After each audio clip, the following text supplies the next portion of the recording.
নমস্কার বন্ধুরা, আজকের আমি বাটা মাছের আর কাঁচা টমেটোর খুব সুন্দর একটা রেসিপি দেখাবো। গরমের সময় খুব ভালো লাগবে এই রেসিপিটা। এখানে আমাদের কাঁচা টমেটো আর বাটা মাছ লাগবে। বাটা মাছটা পুকুর থেকে ধরতে যাব। তাহলে তোমরা পুরো ভিডিওটা দেখার কিন্তু তোমাদের কাছে অনুরোধ রইল।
জল ছেঁচে এই মাছগুলো হয়েছে, আরও অনেক মাছ হয়েছে, সব ভাগ হয়ে গেছে।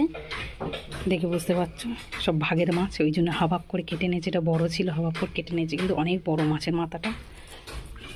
চলো একটা নতুন রেসিপি দেখাবো তোমাদের এই মাছগুলো দিয়ে। ভাগের পুকুর তো, তাই মাছগুলো সব ভাগ হয়ে গেছে, সবার ভাগ হয়ে এই আমাদের ভাগে পড়েছে।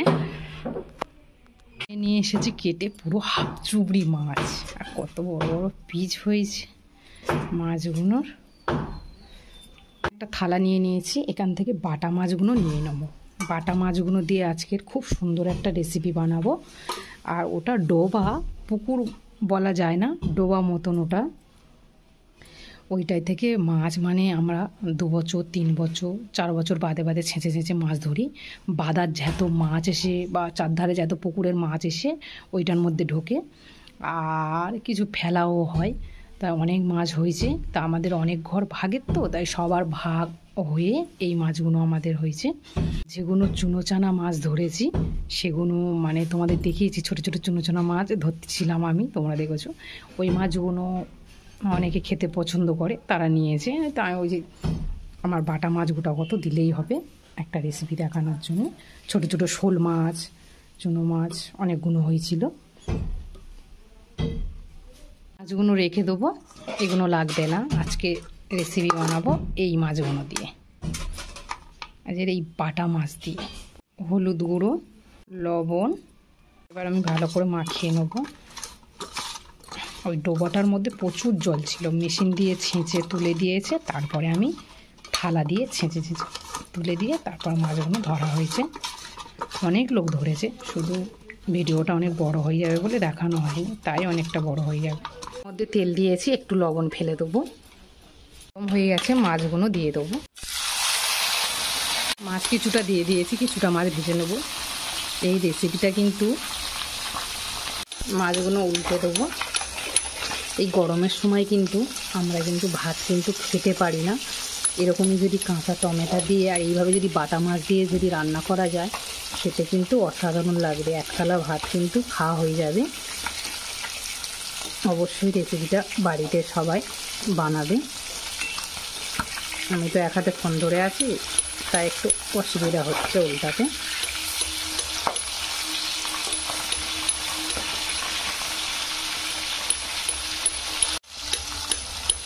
মাছগুলো ভাজা হয়ে গেছে, তুলে নেবো আমি। সুন্দর ভাজা হয়েছে, বাকি মাছগুলো এইভাবে আমি ভেজে নেবো। মাছগুলো সব ভেজে তুলে নিয়েছি। এবার টমেটো নিয়ে আসবো, আমাদের গাছেতে হয়ে আছে কাঁচা টমেটো। খালি কত কাঁচা টমেটো হয়ে আছে দেখো, টবে বসিয়েছিলাম আমার এই গাছটার একটা টমেটো পেকে আছে, কি সুন্দর পেকেছে। এটা ছিঁড়ে নেবো। আর এখান থেকে কাঁচা টমেটো আমার 2টো লাগবে, 2টো নেবো। 2টো নিলে হয়ে যাবে। টমেটো হয়ে আছে গাছটার মধ্যে, অনেক টমেটো ধরেছে। ফেলে দিচ্ছিল গাছটা নিয়ে, ছোটো গাছ আমাদের উঠোনে হয়েছিল, আমি না পুঁতে দিচ্ছি, কত টমেটো হয়েছে। কেটে নিয়েছি, এখানে 2টো টমেটো কেটে নিয়েছি, 2টো ছোট ছোট করে আলু কেটে নিয়েছি এইভাবে, আর এখানে একটু ধনেপাতা কুচি, 2টো কাঁচা লঙ্কা। কম মশলা দিয়ে বানাবো তো রেসিপিটা, কেননা খেতে ভালো লাগবে গরমের সময়। তো মাছ ভেজে তুলে নিয়ে কড়াটা পুরো পরিষ্কার করে নিয়েছি। এখানে আমি সর্ষের তেলে বানাবো। তেলটা গরম করে নেবো। এখানে বেশি মাছ ভাজলে সেই তেলটা তুলে নিয়ে চচ্চড়ি হলে তাতে দেবে, ঝোল বানালে সেটা তিতকুড়ি ভাব লাগবে। গরম হয়ে গেছে, এখানে আমি কালো জিরে দেবো, ওটা জিরে দেবো। এবার আলুগুলো আমি দিয়ে দেবো, আলুটা ভেজে নেবো। ওটা যখন এরকমই হালকা ভাজা হয়ে আসবে তখন টমেটো কুচিটা দিয়ে দেবো। এটা দিয়ে নেড়ে ছেড়ে আর একটু ভেজে নেব। লঙ্কা কুচি, স্বাদ মতো লবণ, হলুদ গুঁড়ো, ঝালের গুঁড়ো। তোমরা চাইলে এখানে ঝালের গুঁড়ো দিতে লাগবে না, ঝাল তো অনেকে খুব একটা খায় না, যারা ঝাল খায় না তারা ঝালের গুঁড়ো নাও দিতে পারো। কাঁচা লঙ্কা দিয়েছি, হয়ে যাবে। এটা খুব বেশি ভালো করে কিন্তু সবজিটা ভাজবে না, একটু হালকা করে সবজিটা ভেজে নিয়ে মশলাগুলো দিয়ে দেবে। এখানে দেবো একটু জিরে গুঁড়ো। এটা কিন্তু খুব সুন্দর করে কিন্তু আমি কষে নিয়েছি। এবার এখানে আমি জল দিয়ে দেবো।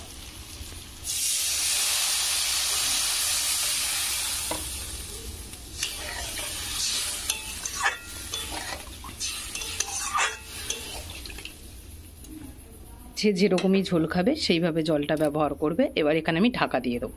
ঝোলটা ফুটে গেছে, এবার এখানে আমি মাছ ভাজাগুলো দিয়ে দেবো, ধনেপাতা কুচিগুলো দিয়ে দেবো। আমি ফের ঢাকা দিয়ে দেবো, আস্তে করে দিয়ে সব সবজিগুলো সিদ্ধ করে নেবো। তরকারিটা পুরো রেডি, এবার আমি লাভিয়ে নেবো। খুব সুন্দর মাখা মাখা করে তরকারিটা করেছি, তোমরা চাইলে এর থেকে বেশি ঝোল রাখতে পারো। তরকারি ঢেলে নিয়েছি, এবার এর সাথে গরম গরম ভাত হলে পুরো 1 থালা ভাত খাওয়া হয়ে যাবে। খুব সুন্দর তরকারিটা স্বাদ হয়েছে। আর এরকমই তোমরা অবশ্যই বাড়িতে বানাবে, আর লাবানোর আগে অবশ্যই লবণটা দেখে নেবে। এত সুন্দর রেসিপি যদি তোমাদের ভালো লাগে অবশ্যই আমাকে কমেন্ট করে জানিও। আর আমার চ্যানেলটাকে যারা নতুন বন্ধু হয়ে রয়েছে তাদের কাছে অনুরোধ করে বলবো আমার চ্যানেলটাকে সাবস্ক্রাইব করে দিও। যারা রোজ রোজ আমার ভিডিওগুলো দেখো তাদের কাছেও অনুরোধ করে বলবো পাশে থাকা বেল বাটনটা অন করে রেখো, তাহলে আমি নতুন নতুন ভিডিও ছাড়ার সঙ্গে সঙ্গে সবার আগে তোমাদের কাছে পৌঁছাবে। বন্ধুবান্ধব সবার সাথে শেয়ার করার অনুরোধ রইল। সবাই ভালো থাকবে, সবাই সুস্থ থাকবে, আর অবশ্যই একটা লাইক করো, আর আমার পাশে থেকো। আমি তোমাদের কাছে বলে ভিডিওটাকে শেষ করছি বন্ধুরা। টাটা বন্ধুরা।